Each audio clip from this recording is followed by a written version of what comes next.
नमस्कार. बुकसॅव्हीच्या आपल्या या नवीन एपिसोडमध्ये आपल्या सगळ्यांचं स्वागत आहे.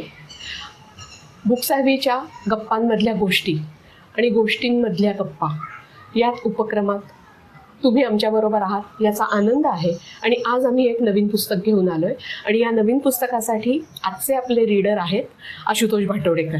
आशुतोष नमस्कार. नमस्कार. आणि आशुतोष हा माझा नवराच आहे, त्यामुळे मी अरेतुरेच करणार आहे आणि आपल्या गप्पांमध्ये ते अरेतुरेच येईल.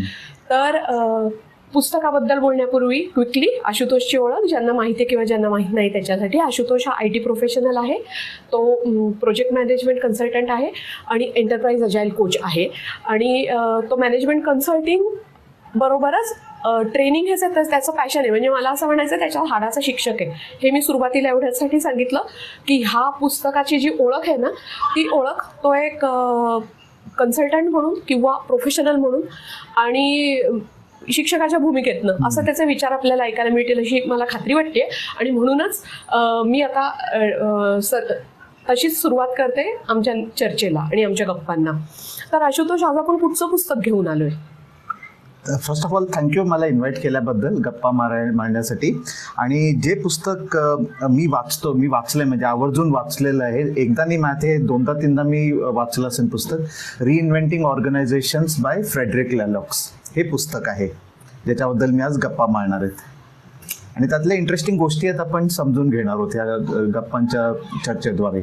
बरं, मग थोडक्यात सांगायचं असेल तर ह्याची काय गोष्ट आहे या पुस्तकाची? याची गोष्ट अशी आहे की ऑर्गनायझेशन्स ज्या असतात आपल्या, म्हणजे आपण जे हे म्हणूया कंपन्या ज्या असतात त्याच्यात आपण बघितलं रे की भिन्न भिन्न प्रकारचे ऑर्गनायझेशन स्ट्रक्चर असतात. म्हणजे CEO जरी वरती असला तरी the way these organisations are structured, the way they operate किंवा जे काम कसं करतात ते वेगवेगळ्या तऱ्हेने ऑपरेट करतात. तर या पुस्तकाच्या माध्यमातून ऑथर हे सांगण्याचा प्रयत्न करतोय की there are some distinct patterns of organisation structure. म्हणजे पर्टिक्युलर त्यांनी कलर कोडिंग ह्याचं वापरलेलं आहे यात. आणि त्या कलर कोडिंगच्या माध्यमातून तो सांगायचा प्रयत्न करतोय की काय ट्रेट्स असतील ऑर्गनायझेशनच्या. जसं आपल्या माणसांच्या ट्रेट्स असतात राईट, की सम आर व्हेरी अग्रेसिव्ह, आपण काही लोक इंट्रोवर्ट असतो, काही लोक एक्स्ट्रोवर्ट असतो. तसं तेच त्यांनी काइंड ऑफ अल्गोरिदम हे त्या कंपन्यांच्या बाबत त्यांनी सांगण्याचा प्रयत्न केलेला आहे की तुम्ही एका कंपनीच्या विशिष्ट पॅटर्नमध्ये असाल तर काय तुम्ही what will be the kind of an organisation behaviour किंवा कल्चर त्या ऑर्गनायझेशनचं असेल. असं to put it in a very very short way हा त्या सारांश पुस्तकाचा. बरं, पण मग त्या सारांशवरनं मला थोडंसं अजून नीट नाही कळलं. तर मग तो सारांश जरा विस्ताराने सांगितलं असतं तर नेमकं काय पॅटर्न आहे किंवा नेमकं काय कलर कोडिंग आहे मला काही कळलं नाही. म्हणजे कलर कोडिंगच्या आधी मी थोडंसं मागे जातो की आपण जर का ह्युमन रेसचं एव्होल्युशन बघितलं तर इनिशियली स्टोन एज होतं, मेटल एज होतं, जेव्हा माणसं लिटरली घरीच कामं करायची राईट, घरी कामं करायची, विकायची आणि पैसे कमवायची. पण जेव्हा औद्योगिक क्रांती किंवा आपण इंडस्ट्रियल रेव्होल्युशन म्हणतो तेव्हा खरं कॉन्सेप्ट आली की सगळ्यांनी एकत्र येऊन काम करायचं कंपनीमध्ये राईट. मग इंडस्ट्रीज व्हायला लागल्या राईट, ऑटोमोबाईल इंडस्ट्रीज आल्यानंतर, आणि ज्याला आपण म्हणतो mass production. So mass production along with mass number of people coming in together जेव्हा व्हायला लागलं तेव्हा आपण बघायला लागलो की जेव्हा ग्रुप ऑफ पीपल येतात टुगेदर एका कंपनीमध्ये there are lot of emotions which come to play, there are lot of challenges which comes to play right. आणि एक मॅनेजमेंट स्टाईल असते, प्रत्येक कंपनीची वेगळी मॅनेजमेंट स्टाईल असते. कारण काय एवढे लोक आपण मॅनेज करायचे म्हणजे it requires even from a leadership किंवा management perspective it requires a skill, it requires some kind of a control around it right. तर ती सुरुवात झाली खरं म्हणजे याची बॅकग्राऊंड या पुस्तकाची ती आहे. आणि मग ओव्हर द इयर्स कसं झालं की इंडस्ट्रीज पण चेंज होत गेल्या राईट. आपण इंडस्ट्रियल रेव्होल्युशनवरनं आपण आलो मेटल, मग ऑटोमोबाईल इंडस्ट्री, मग सर्व्हिस इंडस्ट्रीज आल्या. मग 60s मध्ये जॅपनीज ऑटोमोबाईल कंपनीजनी एक अमेरिकन मार्केट्सना बरंचसं कॅप्चर केलं. आणि मग 80s 90s मध्ये आपले इलेक्ट्रॉनिक्स IT इंडस्ट्रीज यायला लागल्या. तर जशा जशा इंडस्ट्रीज बदलत गेल्या तसं तसं त्यांचं मॅनेजमेंट स्टाईल्स पण बदलत गेल्या. तर माय अंडरस्टँडिंग इज की हे पुस्तक दाखवतंय की दे cannot be one individual style for all the industries. Basically the management style will change on the nature of the industry, on the nature of I would say working pattern ज्याला आपण म्हणूया की तुम्ही लोकांना मॅनेज कसं करतात त्याचं हे पुस्तक सारांश आहे. आणि कलर कोडिंग म्हणायचं झालं तर त्यांनी ते रंग वापरलेले आहेत, एक रेड, येलो, ऑरेंज, ग्रीन आणि एक टील ऑर्गनायझेशन त्यांनी म्हटलेलं आहे जे सगळ्यात वरती आहे. म्हणजे हे म्हणायचं झालं तर it goes from a lower maturity to a higher level of maturity. तर जस्ट आपल्या दर्शकांसाठी मॅच्युरिटी म्हणजे कसं की माझं एक्सपर्टीज कशी आहे, म्हणजे आपण म्हणतो राईट की माझं नॉलेज किती मॅच्युअर आहे, राईट. म्हणजे मी 60% वाला आहे का 80% वाला आहे, राईट. आपण स्टुडंट्सना म्हणतो तसंच ऑर्गनायझेशनच्या बाबतीतही असतं की low maturity to higher maturity. तर ते त्यांनी असं कलर कोडिंग वापरलेलं आहे. या पुस्तकाच्या ह्या त्या तू जे काही म्हणतोयस की मॅच्युरिटी किंवा कलर कोडिंग किंवा मॅनेजमेंट स्टाईल, ह्याच्या डिटेलमध्ये जाण्यापूर्वी मला एक सांग की नॉर्मल प्रेक्षकांनी किंवा वाचकांनी हे पुस्तक का वाचावं. म्हणजे या पुस्तकाचा माझ्या नॉर्मल आयुष्यात किंवा रेग्युलर आयुष्यात, दैनंदिन आयुष्यात मी कुठच्याही इंडस्ट्रीमध्ये समजा काम करत नसेल, बरोबर, तर मला याचा काय फायदा आहे. काय हे फक्त मी विद्यार्थी असेल किंवा मी एका सर्टन पोझिशनवर असेल तरच मला वाचायचंय. नाही, आपण जसं आता बघतो राईट, वी ऑलवेज से की human being is a social animal. आपण काही एकटे राहत नाही, राईट. आपण सोसायटीमध्ये असो किंवा फॉर दॅट मॅटर बंगल्यामध्ये जरी राहत असो, right, there is a ecosystem around us, right. म्हणजे तो भाजीवाला झाला आपल्या आजूबाजूला किंवा दुकानदार झाला किंवा आपले नेबर्स म्हणूया आपण, राईट, किंवा रिलेटिव्स म्हणूया. आपला डेफिनेटली त्यांच्याबरोबर इंटरॅक्शन होतं. आपल्याकडे इव्हेंट्स होतात, म्हणजे गणपती सेलिब्रेशन धरूया किंवा घरात काही लग्न वगैरे असेल, मुंज कार्य वगैरे असेल, राईट.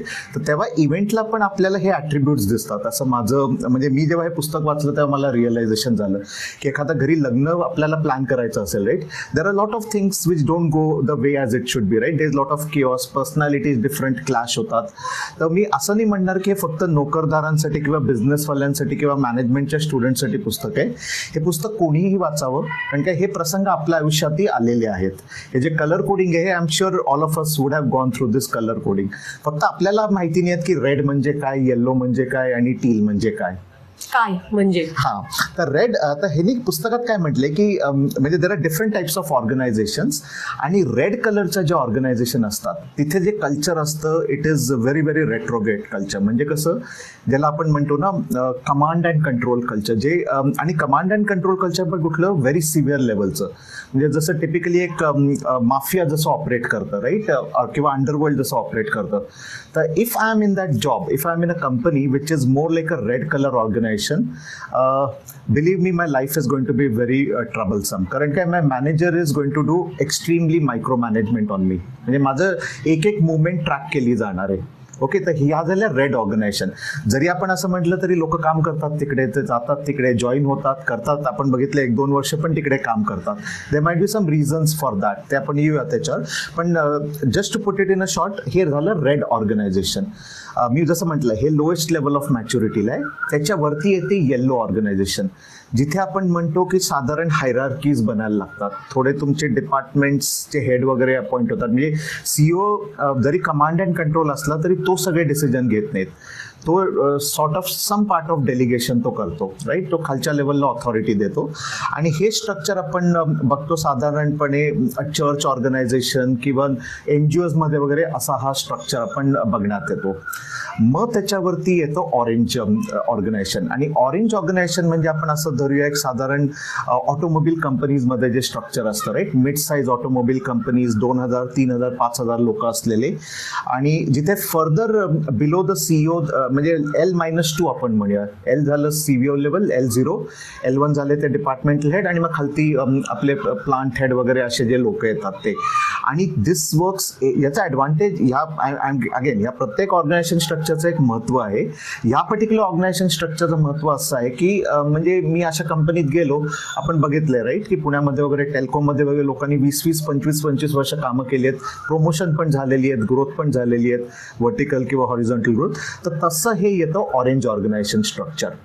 आणि याच्यावरती येतं ग्रीन. आणि ग्रीन म्हणजे मी असं त्याचा निष्कर्ष काढला की गेल्या 20 वर्षात जे असं कम्प्लीट चेंज झालं, राईट. मीन जॉब प्रोफाईल झालं फ्रॉम ऑटोमोबाईल. माझा इंटरेस्ट होता IT कंपनीजमध्ये जायचा, जिथे 50,000, 60,000, 1,00,000 एम्प्लॉईज काम करतात. आणि जिथे तुम्हाला काइंड ऑफ बेनिफिट्स मिळतात, तुम्हाला एम्पॉवरमेंट मिळते, यू कॅन टेक डिसिजन्स. तर ती झाली ग्रीन ऑर्गनायझेशन. आणि याच्यावरती आता तो गेलेला आहे ऑथर, आणि त्यांनी सांगितले की टील ऑर्गनायझेशन. आता टील ऑर्गनायझेशन म्हणजे काय की where I as a CEO I am not going to take any decisions, I am giving you full authority for you to take the decision. म्हणजे ज्याला आपण सर्वंट लिडरशिप म्हणतो, जी एक concept आहे, किंवा ज्याला आपण म्हणतो delegation. I give rights of delegation to my team member, because मला माहिती आहे की त्यांना हे decisions, they are in a better position to take decisions than मी. तर हे ते टील ऑर्गनायझेशन बद्दल त्यांनी सांगितलेलं आहे. बरं, म्हणजे मगाचपासून ना तुझ्या बोलण्यात 2-3 गोष्टी येतात की ऑर्गनायझेशन स्ट्रक्चर आणि मग छोटी पण ऑर्गनायझेशन. म्हणजे मी जे फ्रेजेस कॅच केल्या ते माफिया ऑर्गनायझेशन पण आणि ऑरेंज पण आणि टील पण. तर मला एक कळत नाहीये की हे स्ट्रक्चर असायलाच पाहिजे का मुळात. आणि जसं तुझ्या सांगण्यातनं मला असं कळतंय की ते जे कलर कोडिंग जे काही आहे ते प्रत्येकाचं वेगळं स्ट्रक्चर आहे आणि प्रत्येकाचं वेगळं स्ट्रक्चर आहे म्हणजे प्रत्येकाचं काम करण्याची वेगळी पद्धत आहे. हो, मे बी, मला नाही माहिती. ओके. आणि मग गोल वेगळं आहे त्याचं? नाही, गोल एकच असू शकेल त्या कंपन्यांचं, पण काम करण्याची पद्धत वेगळी आहे. अजून एक सांगायचं म्हणजे त्यांनी एक आवर्जून त्यांनी सांगितलेलं आहे ऑथरनी की teal organizations are living organization. म्हणजे जसं आपण ह्युमन बिंग्स ब्रीथ करतो राईट, तसं तुम्हाला वाटतं त्या ऑर्गनायझेशन मध्ये गेल्या की you are interacting with a living system. Whereas other organizations are more like static. म्हणजे रेड असेल तर ती लिव्हिंग नाही म्हणत होत आपण. हा, ती लिव्हिंग नाही म्हणत होत, it's more like a static thing. जसं आपण जाऊन काम केलं आणि घरी आलो राईट, 9 ते 5 काम केलं आणि घरी आलो. पण when an organisation is a living entity or a breathing system, म्हणजे माझं असं अंडरस्टँडिंग आहे की as a human being I feel I have an affinity for that organisation. म्हणजे जरी मला शनिवारी बोलवलं किंवा जरी मला एक्स्ट्रा काम करायला लागलं तरी I will be happy to go in this organisation because the organisation also treats me like that. तर ते एक महत्त्वाचं आहे. तर हे मला अजून एक ॲडिशनल पॉईंट सांगायचा होता. ओके. तर हे जे काही त्यांनी, म्हणजे हे जे काही पुस्तक लिहिलंय किंवा काय, मग हे पुस्तक लिहिण्यामागचा उद्देश काय होता या लेखकाचा? या पुस्तक लिहिण्याचा उद्देश असा होता की जसं आपण ह्युमन बिंग्स मॅच्युअर होतो राईट, आणि त्याच्या मागे एक व्हेरी क्लासिक थेरी आहे मॅस्लोज हायरार्की ऑफ नीड, जी आपल्याला बऱ्याच जणांना माहिती असेल राईट, की आपल्या आधी व्हेरी व्हेरी बेसिक नीड्स असतात आणि मग आपण जातो सेफ्टी, सिक्युरिटी, एस्टीम आणि मग सेल्फ ॲक्च्युअलायझेशनला. तसं organisation also can not exist in a vacuum ते म्हणतात. म्हणजे जो ऑथर म्हणतो की even organisations have to evolve over a period of time. असं होत नाही की एक ऑर्गनायझेशन सुरू झालं की त्याच स्ट्रक्चरमध्ये राहतं. Because of market conditions, because of business environment changes, organisations also have to evolve. हे त्याच्या मागचं मेन रिझन आहे पुस्तक लिहिण्यामागचं. ओके. म्हणजे हे जे चेंज होत जाणं असं जे म्हटलंय ऑर्गनायझेशनचे, तर ते मग एका इंडिव्हिज्युअल व्यक्तीला लागू होतं तसं, म्हणजे ती थिअरी त्याला तशी लागू होते आणि तीच ऑर्गनायझेशनला लागू होते असं तुझं म्हणणं आहे. म्हणजे या पुस्तकाचा जो मेसेज येतोय तो. आणि मग म्हणजे हे त्याने आपल्या इमॅजिनेशन मधनं पुस्तक लिहिलंय का काय? म्हणजे हे त्याने पुस्तक जेव्हा लिहिलं किंवा हे जे त्याने ह्याच्यात मांडलंय, तर ते मांडताना त्या म्हणजे कसं काय या सगळ्या गोष्टीपर्यंत पोहोचला तो? त्यांनी ऑब्व्हियसली एक केन नावाच्या माणसाचा रिसर्च पेपर वाचला जो मोरोलेस याच्यावरच होता. Though that was not on the corporate world as such, that was more on the human आणि त्या ॲस्पेक्टवर होता. त्यांनी त्याचा रेफरन्स घेऊन ही थेरी ऑर्गनायझेशनला एक्सटेंड केली. ओके. आणि मग या ज्या ऑर्गनायझेशन्स आहेत त्या कोण आहेत? म्हणजे त्याने जे काही केलंय तर त्याने जनरलाइज सगळ्या ऑर्गनायझेशन बद्दलचा अभ्यास केला का काही ठराविक ऑर्गनायझेशन? He has taken around 12 to 14, म्हणजे 12 ते 14 त्यांनी ऑर्गनायझेशन्स वर रिसर्च केलेला आहे, ज्याच्या बेसिसवर हे पुस्तक त्यांनी लिहिलेलं आहे. आणि दुसरं म्हणजे 12 ते 14 organizations are in different countries, एका कंट्रीमध्ये नाही आहेत. म्हणजे असे काही बायस येत नाही की हे फक्त युरोपियन युनियनला लागू होतं किंवा companies are only in America. बरोबर. तर ते तसं आहे. आणि they are across diverse industries. And when I say diverse industries, it is not just like की मॅन्युफॅक्चरिंग IT. म्हणजे त्यात एक नर्सिंग ब्युरो पण आहे, त्यात एक आईस्क्रीम कंपनी पण आहे. म्हणजे ही डायव्हर्सिटी आहे त्या डेटामध्ये. So it's not we cannot say that it's a biased data. म्हणजे the conclusion of that book is की it applies. म्हणजे तुम्ही ठरवलं अप्लाय करायचं तर it can apply to your world. आणि कंपन्यांचा साईज वगैरे कसा होता? Again varying. काही स्मॉल होत्या, जसे नर्सिंग ब्युरो होती ती स्मॉल होती. पण आता त्याच्यात त्यांनी बेन अँड जेरी एक आईस्क्रीम मॅन्युफॅक्चरिंग कंपनीचं सांगितलं, ती ऑब्व्हियसली स्केलवर येते पुन्हा. ओके. राईट. आणि पॅटागोनिया जी रिटेल कंपनी आहे ती पण बऱ्यापैकी स्केलवर येते. So again it's varying. आणि मग त्याने किती दिवस अभ्यास केला? म्हणजे साधारण काय त्याचा पॅटर्न होता हे सगळं कन्क्लुजन काढेपर्यंत? म्हणजे basically he studied all these organisations, Okay. He went in to the companies, he studied all these organisations, research केला, इंटरव्ह्यू घेतले आणि मग त्यांनी हा निष्कर्ष काढलेला आहे. ओके. आणि मग हा अभ्यास करताना काहीतरी त्याला कॉमन फॅक्टर मिळाले असतील. म्हणजे हा जे त्याने टील ऑर्गनायझेशनचं जे काही आपल्याला स्वप्न दाखवलंय किंवा आपल्या समोर, मला ते स्वप्नच वाटतंय. सो म्हणजे त्याने आपल्याला जे टील ऑर्गनायझेशनचं जे स्वप्न आपल्या समोर मांडलंय की हे असं काहीतरी ऑर्गनायझेशन असायला पाहिजे किंवा स्ट्रक्चर तू जे सांगतोयस ते, तर काय कॉमन पॉइंट त्याला दिसलेत त्या सगळ्या ऑर्गनायझेशन मधले? हा, तर त्यांनी जसं मी म्हटलं की ह्या सगळ्या 12 ते 14 organizations are very diverse, very across countries. 3 points common thread जो त्याला दिसलाय वॉज की सेल्फ मॅनेजमेंट, जे आपण मी एम्पॉवरमेंट म्हटलं आधी, right, that is self management. Second is wholeness, think about the entire organization, don't think about a department, right, म्हणजे think about the entire system. आणि थर्ड इज एव्होल्युशनरी डेव्हलपमेंट. असं त्यांनी ते 3 शब्द केलेले आहेत. म्हणजे इट्स नॉट की एकदा आपण केलं काही इम्प्रूव्हमेंट आणि थांबवलं, इट्स अ कंटिन्युअस जर्नी, असं त्यातनं मेसेज येतोय बेसिकली. इव्होल्युशनरी डेव्हलपमेंट म्हणजे काय? म्हणजे मी इंडिव्हिज्युअल लेवलला जर मी समजून घ्यायचं झालं तर म्हणजे काय? म्हणजे अगेन मी म्हटलं तसं की even organisation has to evolve based on the market changes. म्हणजे आज मी एक कंपनी काढली, ओके, आता मी 10 लोक हायर केली, एक पर्टिक्युलर ऑर्गनायझेशन स्ट्रक्चर मी बनवीन, पण उद्या माझा बिझनेस ग्रो झाला, उद्या मला मोर क्लायंट्स मिळाले, कस्टमर्स मिळाले, माझा सेल्स वाढला, may be I open up a branch office in another part of the country. हेच स्ट्रक्चर तिथे लागू होत नाही, right. I have to change my structure, मला तिथे थोडं चेंज करायला लागतं, right. And this is what is a continuous journey. आपल्याकडे माहिती आहेत, राईट, हल्ली चेंजेस पण खूप फ्रिक्वेंट झालेले आहेत. नॉट लाईक 40 वर्षापूर्वी की जिथे प्रॉब्ली चेंजेस 10 वर्षात एक व्हायचा वगैरे. आता असं म्हणतात की जसं 10 महिन्यातच एक चेंज होतं, आणि हे आपण बघतोच आहे, राईट. वॉर लाईक सिच्युएशन किंवा कोविड. म्हणजे हे पण त्या इंडस्ट्री रिव्होल्युशनला लागू आहे की त्याच्यामुळे हे चेंजेस फास्ट होत आहेत? इंडस्ट्री म्हणजे आता आपण ज्याला म्हणतो, राईट, 5th इंडस्ट्रियल रेव्होल्युशन म्हणतो. आणि one of the distinction this industrial revolution has from others is की rate of change is very fast. Previous industrial revolutions took longer time to change, म्हणजे 1 and 2 ला यायला, 2 and 3 ला यायला. Now the rate of change is pretty, म्हणजे ऍक्सिलरेटेड rate ज्याला आपण म्हणतो. मग याचा परिणाम म्हणून कंपन्यांना फास्ट बदलायला लागते. हा, if you want to survive you have to change, otherwise कसं होतं की कॉम्पिटिशन येऊन तुमचं बिझनेस मग हे कंपन्यांना फक्त लागू आहे का इंडिव्हिज्युअलला पण लागू आहे? इंडिव्हिज्युअलला पण लागू आहे. म्हणजे as an individual also have to change. आता आपण बघतोच आहे, राईट, की आता माझंच उदाहरण मी घेतो, जे मी 15 वर्षापूर्वी शिकलो, राईट, ओरॅकल किंवा SQL जे काही शिकलो, right, that is no longer relevant today. आणि तेव्हा मला शिकायला प्रॉब्ली 5-6 महिने लागायचे, एक कुठलं नवीन सॉफ्टवेअर वगैरे आलं. आता इथे AI आल्यावर आम्हाला 2 महिन्यात शिकायला लागलं, ते 1 ते 1.5 महिना. इनफॅक्ट 2 पण मी जास्तच सांगतोय. 1 ते 3 महिन्यात we had to prove ourselves की आम्हाला येतं and we can work in an AI project. तर हेच मी म्हणतोय की the rate of learning also has accelerated over the years.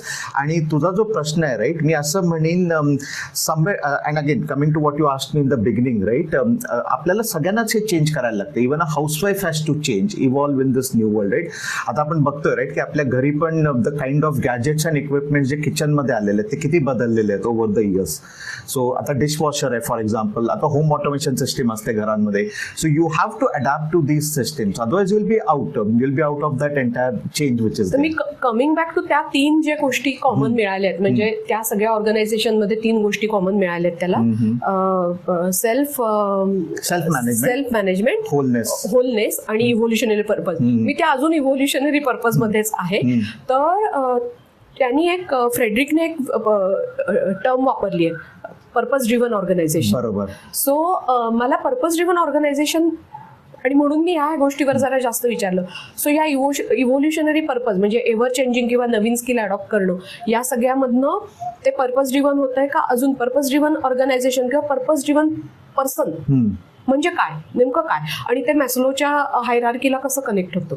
हा, तर मी आधी पर्पज ड्रिव्हन पर्सन सांगतो. पर्पज ड्रिव्हन पर्सन म्हणजे मॅस्लोच्या हायरार्कीमध्ये सगळ्यात वरचं जे आहे सेल्फ ॲक्च्युअलायझेशन, ज्याला आपण असं म्हणतो की I have reach that stage where I'm not bothered about the bottom needs. ते होते झालेल्याच आहेत माझ्या, but I'm more I would say working to make my presence felt for the other people.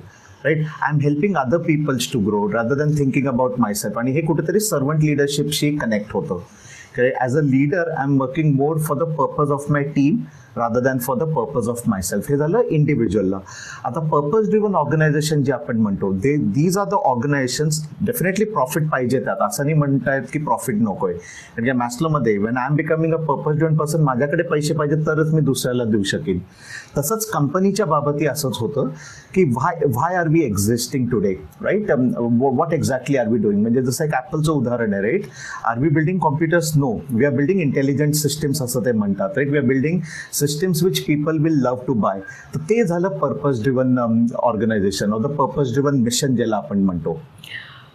Okay, म्हणजे मला या सगळ्यातनं असं कळतंय, मला तरी सुद्धा मगाशी तू बोलता बोलता एक डोक्यात प्रश्न आला तो असा की मॅस्लोच्या जी हायरार्की, म्हणजे तूच म्हटलास की सेल्फ ॲक्च्युअलायझेशनला जाण्यापूर्वी, तर मला फक्त क्विकली हा फरक सांग की सेल्फ ॲक्च्युअलायझेशनच्या आधीच्या ज्या काही मॅस्लोच्या हायरार्कीमधल्या स्टेप्स आहेत, मग त्या फक्त इंडिव्हिज्युअल म्हणजे सेल्फ रिलेटेड आहेत आणि त्या बाकीच्या लोकांपर्यंत जात नाहीत, म्हणजे त्या फक्त काय म्हणूया आपण सेल्फिश इंटरेस्ट वाले आहेत कुठच्याही ऑर्गनायझेशनच्या, असं म्हणता येईल? हा, असं म्हणता येईल, बरोबर. म्हणजे त्या फक्त आपण असं म्हणू की माझ्या स्वतःच्या म्हणजे मला just share put it in a very very lemon language, मला फक्त शेअर होल्डर्सची शेअरची प्राइस वाढवायची आणि मला प्रॉफिट कमवायचं आहे. हे झालं म्हणजे खालच्या लेवल मूळ धंदा. थोडक्यात मी धंदा ज्या गोष्टीसाठी सुरू केला, बरोबर, किंवा ऑर्गनायझेशन मी ज्या गोष्टीसाठी सुरू केली, आणि मग आपण त्याच्या पर्पजला जातो असं. आणि मग याने जे काही लिहिलंय ते सगळं पर्पज ड्रिव्हन करण्यासाठी आणि त्या कशा करायच्या ऑर्गनायझेशन अशा पद्धतीने त्याने केलंय.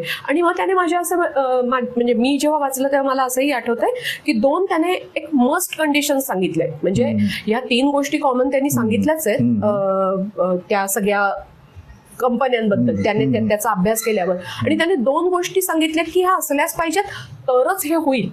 हा, तर एक आहे top leadership. Top leadership has to buy this purpose driven organisation. आणि ownership again it doesn't mean की सीईओ ची ownership. We are talking about all the people in the organisation taking ownership of it. म्हणजे it's my organisation it's our organisation rather than one person's organisation. तर ह्या 2 गोष्टी त्यांनी म्हटलेल्या आहेत. Top leadership has to be more purpose driven, आणि ownership taken bye all the employees in that organisation. तर ह्या 2 गोष्टी तो म्हणतोय. ओके, म्हणजे मला लीडरने माझ्या एम्पॉवर करायला पाहिजे पहिलं, आणि मी एम्पॉवर झाल्यानंतर ते लीडरला ऍक्सेप्ट झालं पाहिजे. एक्झॅक्टली, बरोबर. म्हणजे मी हळूहळू समजून घेण्याचा प्रयत्न करते की हे त्या टील ऑर्गनायझेशनचं स्ट्रक्चर आहे, बरोबर. आणि माफिया ऑर्गनायझेशन पासून टील ऑर्गनायझेशन कशी वेगळी आहे. म्हणजे माफिया म्हणजे मी अगदी बेसलाईन म्हणते, तर माफिया ऑर्गनायझेशन पासून टील ऑर्गनायझेशन कशी वेगळी आहे? नाही, माफियामध्ये कसं सगळं control if I am the owner माझ्याचकडे राहणार, म्हणजे एकाकडेच कंट्रोल असतो, म्हणजे लीडरकडे कंट्रोल असतो असं म्हणूया आपण. हो, my way or the highway. Simple भाषेत म्हणजे मी जर एम्प्लॉई असेल तर मी डोकं वापरायचं नाहीये, मी फक्त तुझी ऑर्डर वापरायचे आणि मी जसं म्हणेन तसं काम करायचंय. म्हणजे मला पटलं नाही पटलं तरी सुद्धा. आणि टील मध्ये जेव्हा तू लीडर आहेस आणि मी फॉलोअर आहे तेव्हा मी काय करू शकते, म्हणजे तेव्हा हे कसं बदलतं? तेव्हा हे असं बदलतं की माझी एक आयडिया असेल, कुठल्या थॉट प्रोसेस असेल किंवा प्रॉडक्ट बद्दल आयडिया असेल, पण you might find that idea very silly, ludicrous, or it's not practically implementable. You have full right to challenge me. म्हणजे तू सांगू शकतेस मला की हे असं नाहीये बरोबर, माझ्या एक्सपिरियन्स प्रमाणे हे इथे फेल होऊ शकतं. If you can visualise that as a person, if you're so the interesting thing is if you're sharper than me, you can do a course correction. You can correct me की मी कुठल्या चुकीच्या डिरेक्शनला जातो आणि याचं काय implication होईल. So you have that ability to show that light to me. पण मग हे असं होतं ऍक्च्युअल मध्ये? आहेत, त्यांनी एक्झाम्पल्स दिलेले आहेत. हा, त्यांनी एक्झाम्पल दिले, कळलं मला, कारण की त्यांनी एक्झाम्पल दिलं तेव्हा हे पुस्तक बनलं. माझा प्रश्न असा आहे की तू कुठे पाहिलंस हे, म्हणजे तुझ्या कारकिर्दीत मी कुठे पाहिलं? Okay, so me may be ऑर्गनायझेशनचं पण मी एक उदाहरण देतो, हे कुठे ऍप्लिकेबल आहे इंडियामध्ये जे मला वाटतं example. It's a very interesting organisation, मी सांगतो त्याच्याबद्दल. पण मी हे असं बघितलेलं आहे आमच्या प्रोजेक्ट्समध्ये वगैरे, असं बघितलेलं आहे इन पॉकेट्स. आम्ही हे बघतो असं की there are sharper people who give advice, who give suggestions and who challenge even the manager की नाही हे चुकीचं आहे.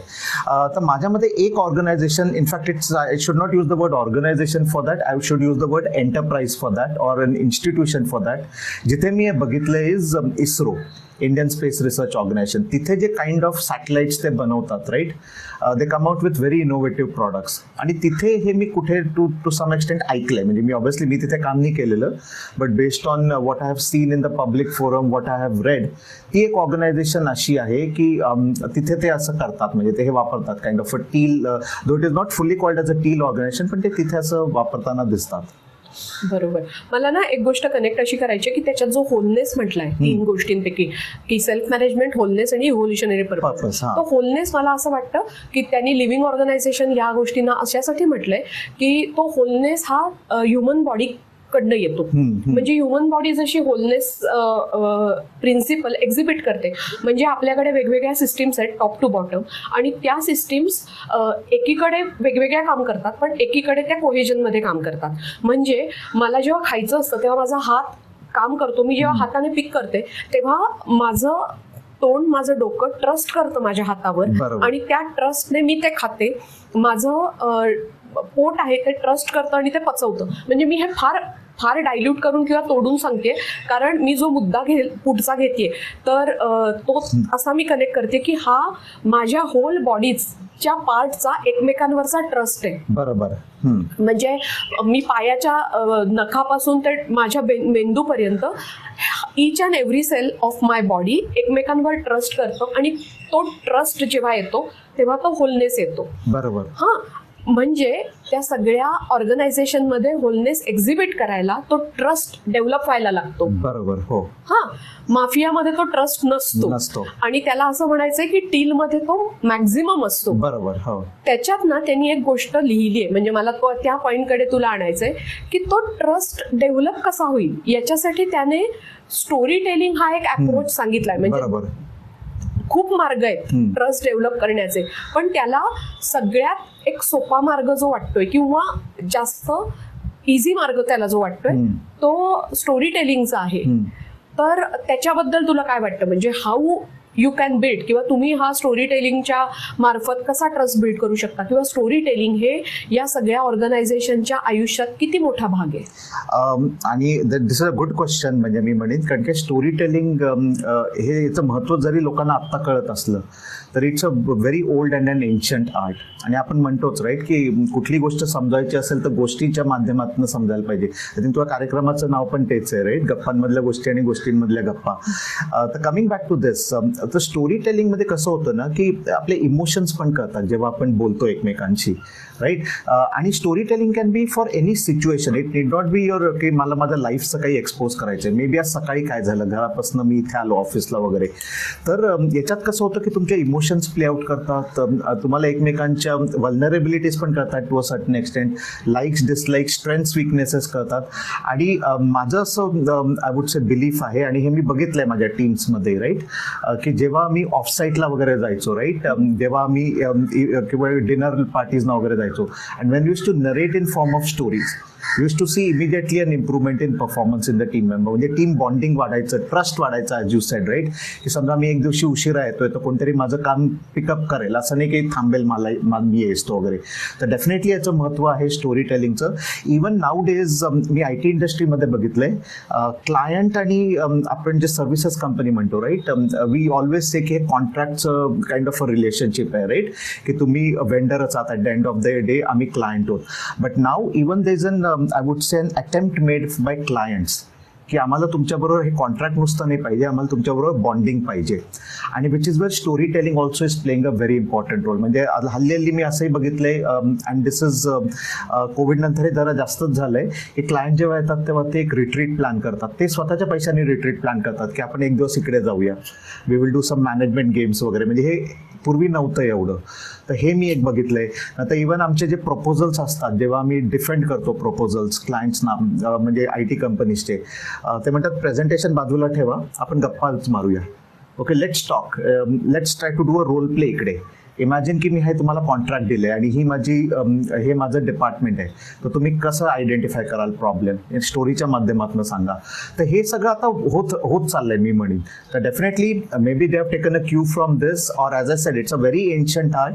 हे काही नवीन नाही आहे, पण आपण त्याचा आता इम्पॉर्टन्स आत्ता आपण मे बी आपल्याला कळत आलेलं आहे, असं मी म्हणजे आपण असं म्हणूया का की स्लोली जो इव्होल्युशनरी पर्पज आहे सगळ्याच ऑर्गनायझेशनचा सोसायटीमधल्या, त्या हळूहळू त्या दृष्टीने चालल्या आहेत. बरोबर. म्हणजे प्रत्येकाची मार्गक्रमणा ती ऑरेंज मधनं ग्रीन आणि ग्रीन मधनं टील मध्ये चालली आहे. अजून बरेचसे ऑरेंज आणि ग्रीन मध्येच आहेत. बरोबर. असं. आणि त्या ग्रीनचा आता जे सस्टेनेबल वगैरे किंवा ज्याला आपण म्हणू सस्टेनेबल प्रोजेक्ट, किंवा आता जे जास्त हे चाललंय रिसायकल, सस्टेनेबिलिटी, तर हे कुठेतरी त्या कनेक्टेड आहे ना ग्रीन आणि टीलशी. हा म्हणजे ऑब्व्हियसली ग्रीन प्रॅक्टिसेस हे रिसेंट ट्रेंड आलेलं आहे because of the environment damage what industry is doing. So definitely they are saying, they are encouraging now की ग्रीन प्रॅक्टिसेस आणा तुमचे जे सोल्युशन असतील ते सस्टेनेबल पाहिजे. And don't think about your generation only. तुम्हाला तुमच्या मुलांचं आणि तुमच्या नातवांचाही विचार करायला पाहिजे. म्हणजे जे तुम्ही सोल्युशन बनवताय, in fact there is a new concept which is coming in that. And maybe त्याच्यावरती एक पुस्तक पण आलं असेल विच यू कॅन टेक, की not only you have to preserve the environment, you have to enhance it. आता नवीन एक कॉन्सेप्ट आलेली आहे की नुसती झाडं तोडणं नाही, की 10 झाडं मी तोडली फॉर प्रोजेक्ट.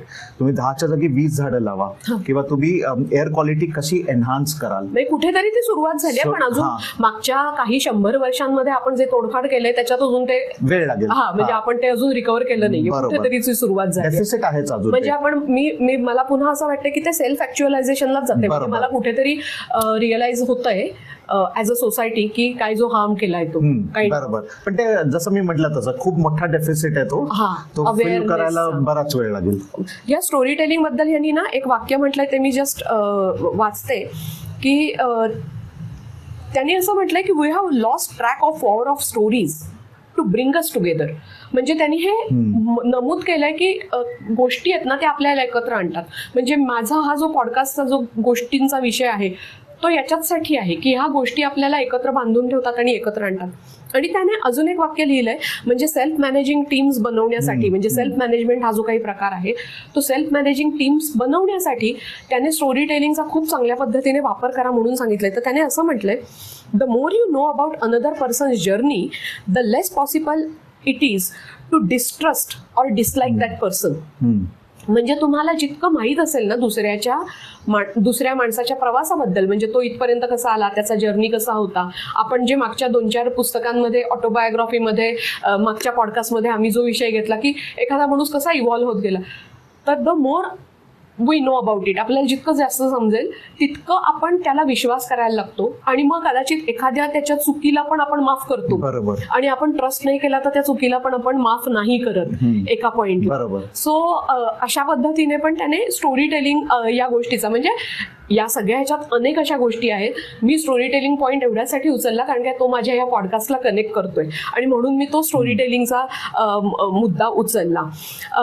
मला ना आशुतोष याच्यात थोडंसं मी पुन्हा एका गोष्टीकडे देऊ इच्छिते, कारण आपण मगाचपासून बोलतोय की टील ऑर्गनायझेशन म्हणजे एक रंग दिलाय आपल्याला आणि ती ऑर्गनायझेशन. तर त्याने अजून एक कन्सेप्ट, म्हणजे त्याच्यात जे अनेक चॅप्टर आहेत त्याच्यात एक चॅप्टर असा पण आहे, teal organisation in teal society.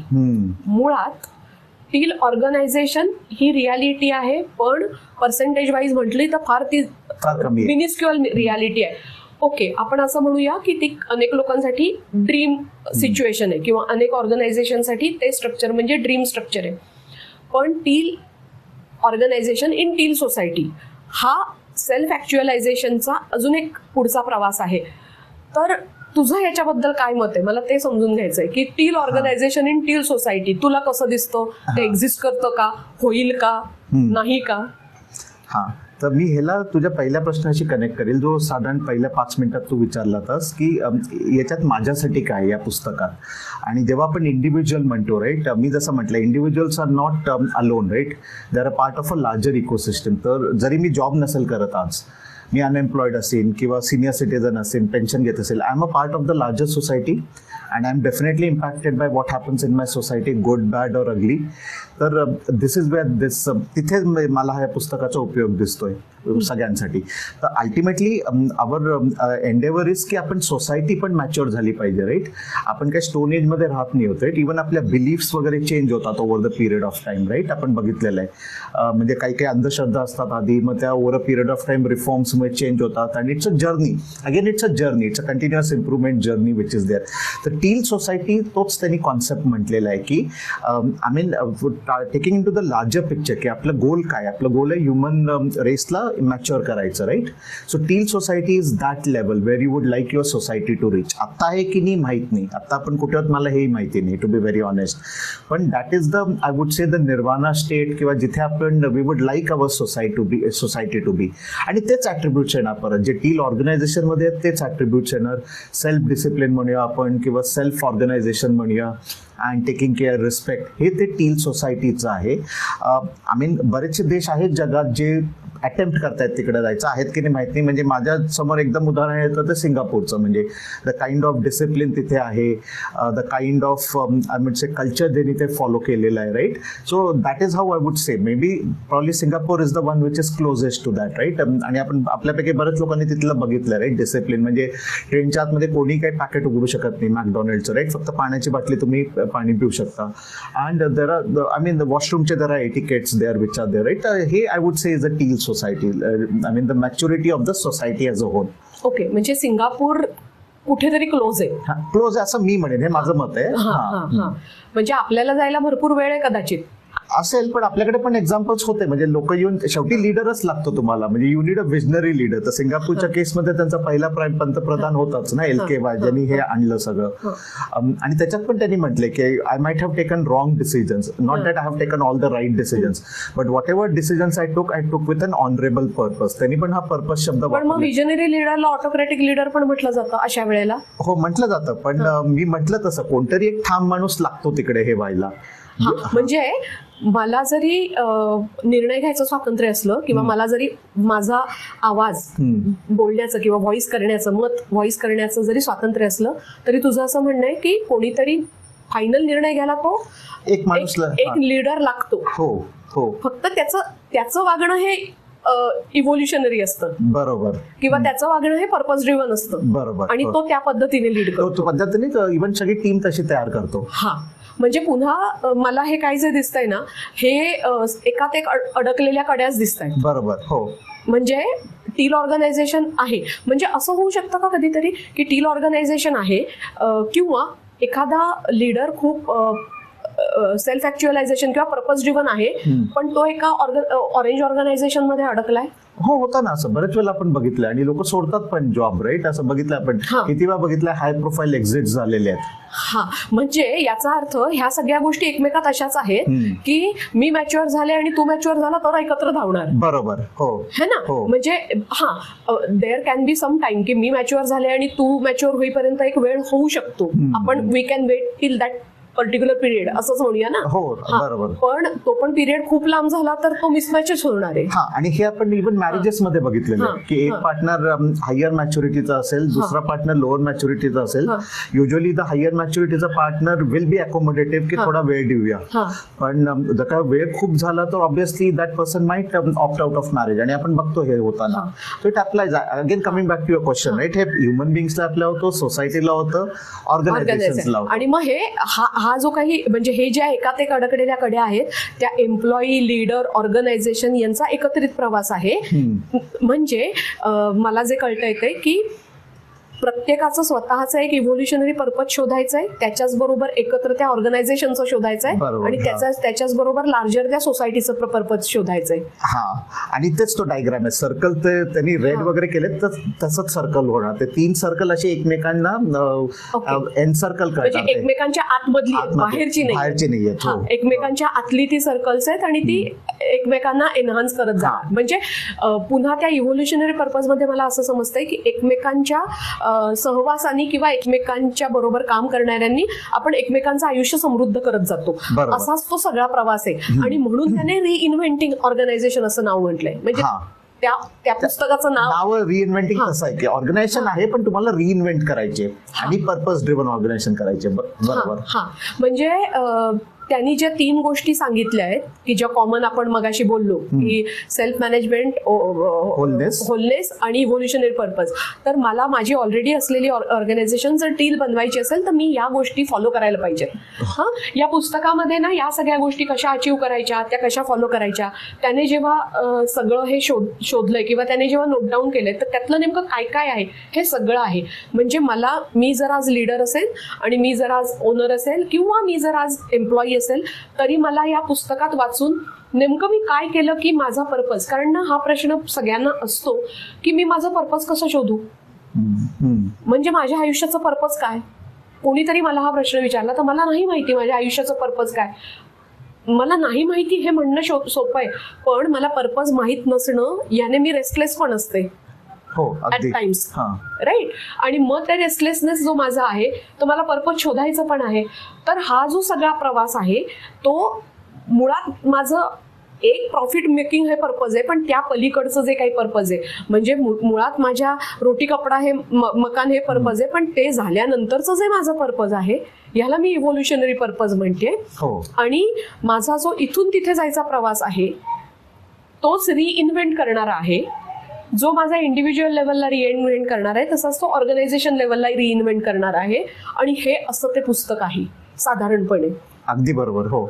म्हणजे मला जे कळतंय ते तर आपण म्हणजे ना ह्याबद्दल जर मी आणि आशुतोष बोलायला गेलो तर खरं सांगायचं झालं ना तर अजून 1 तास ते 1 ते 1.5 तास आम्ही आरामात. बोलू. हो, हो. कारण ह्याच्यातल्या छोट्या छोट्या आस्पेक्टवर आम्ही म्हणजे तो पण काम करतो, मी पण म्हणजे ऑर्गनायझेशन डेव्हलपमेंट हा माझा स्वतःचा आवडीचा विषय असल्यामुळे याच्यातल्या प्रत्येक टॉपिकवर आम्ही वेगवेगळं बोलू. आशुतोषने माझ्या मते कुठच्या तरी सेमिनारमध्ये कॉन्फरन्समध्ये याच्यावर एक टॉक पण दिलाय या पुस्तकावर. माझं या पुस्तकाबद्दलचं जे बुक रिव्ह्यू आहे तो एका अकॅडमिक जर्नलमध्ये ऑलरेडी पब्लिश झालेला आहे. म्हणजे मी हे का सांगते, अशा लेवलला आम्ही त्या पुस्तकाचं चिरफाड करून आम्ही घेतलेली आहे. त्यामुळे पण मला कुठेतरी माझ्या या सगळ्या चर्चेला एक विराम द्यायला लागणार आहे. आणि तो विराम देताना मला आशुतोष तुला विचारायचं आहे की तुला अजून वेगळं काही सांगायचं आहे का या पुस्तकाबद्दल, की जे मी विचारलं नाही किंवा जो माझा मुद्दा विचारायचा राहून गेला. नाही, आय थिंक आपण कव्हर सगळं केलेलं आहे एका शॉर्ट स्पॅनमध्ये. आणि जसं तू म्हणलीस की तू बुक रिव्ह्यू लिहिलेलं आहेस तर मी दर्शकांना एवढंच सांगेन की हे बुक रिव्ह्यू नक्की वाचा. माझं पण याच्यावर व्हिडिओ आहे, तो पण मी म्हणजे if you want to see you can see that video.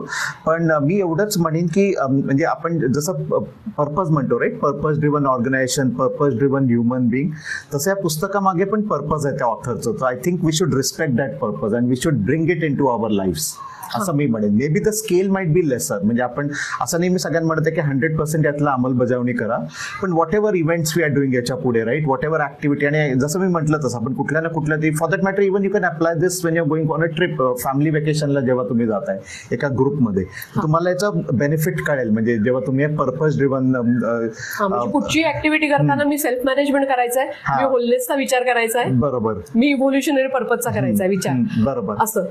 आणि हे करताना मला माहितीये की टॉप लिडरशिपची काय म्हणतात ना सपोर्ट लागतो. म्हणजे मी फॅमिली ट्रिपला गेले तरी जो फॅमिली हेड आहे मग ती हेड पोझिशन बदलत राहील सगळीकडे आणि त्यांनी एकमेकांना सपोर्ट करायचा, असंच तुला म्हणायचंय. गो हेड. या आणि आपल्याचकडे एक एक्सपिरियन्स आहे तसा राईट, की आपण एका ठिकाणी गेलो होतो आणि हे आणि our daughter was not happy जेव्हा आपला लास्ट मिनिटला प्रोग्राम चेंज झाला होता.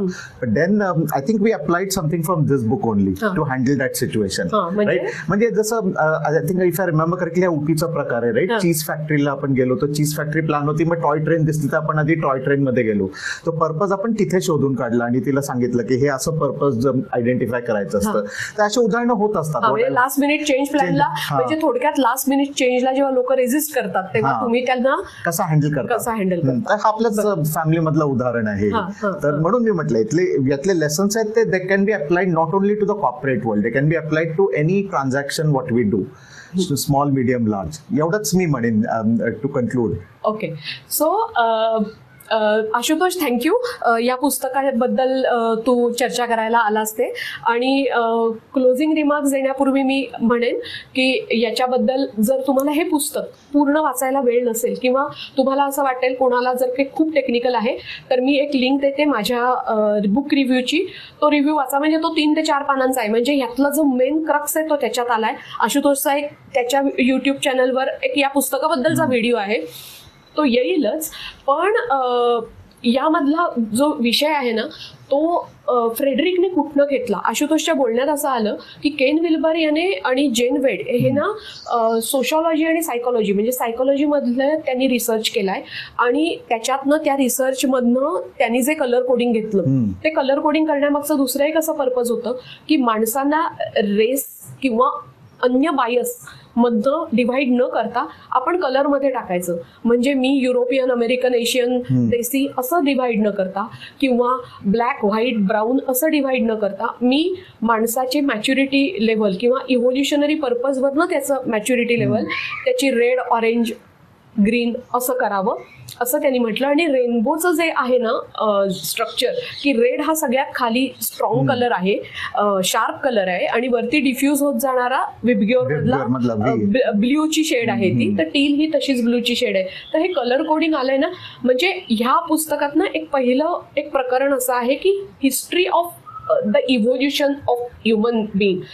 मी म्हणेन तुम्ही नुसतं ते एक चॅप्टर वाचलात ना तरी खूप मजा येईल. म्हणजे आपण कुठनं आलो, म्हणजे हा प्रश्न मला नेहमी पडतो, आणि किंवा सगळ्यांनाच आपल्याला पडलाय, आणि आपल्याला मजा वाटते ना की आपण माकडांमधनं पुढे आलोय. म्हणजे माझा पूर्वज कोणतरी माकड होता असं जेव्हा मला कळतं तेव्हा मला मजा वाटते, आणि आपण शोधतो. सो सिमिलर वेमध्ये आपण या सगळ्या इंडस्ट्रियल रिव्होल्युशनमध्ये माणसांचा प्रवास कसा झालाय, तंत्रज्ञानाचा कसा झालाय, ते तंत्रज्ञान व्यवस्थापनाचा कसा प्रवास झालाय, आणि ह्यातला सगळ्यात महत्त्वाची एक गोष्ट जी मला खूप कनेक्ट होते ती की आपण जसे वाढत्या चेंज होणाऱ्या बदलत्या काळानुसार माणूस म्हणून आपण जसे वाढत जातो तसंच आपल्यामुळे आपल्या आजूबाजूच्या व्यवस्था वाढत जातात.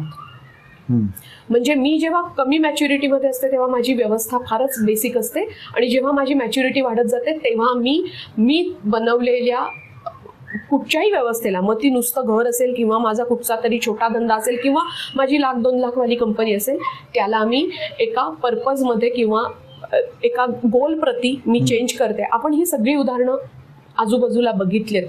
फक्त नेमकं त्याच्या मागे काय घडतं, आतमध्ये काय बदलतं, ते रसायन काय आहे, त्या रसायनाचा सगळा उहापोह या पुस्तकात केलाय. मी नक्की म्हणेन की जे मॅनेजमेंट प्रोफेशनल आहेत, वर्किंग प्रोफेशनल आहेत, विद्यार्थी आहेत, त्यांनी जरूर वाचा. आणि घरात असणाऱ्या किंवा ज्या बुद्धिवादी लोक आहेत ना, मी असं म्हणेन त्यांनी हे पुस्तक हातात घ्यायला हरकत नाही. तुम्हाला अजिबात कंटाळा येणार नाही हे पुस्तक वाचताना. मला फार मजा आली. काही नाही वाचलं तर माझा बुक रिव्ह्यू वाचा. आणि हा व्हिडिओ आवडला असेल तर जरूर लाईक, शेअर आणि सबस्क्राईब करा. आमचे पुढचे व्हिडिओ पाहत राहा.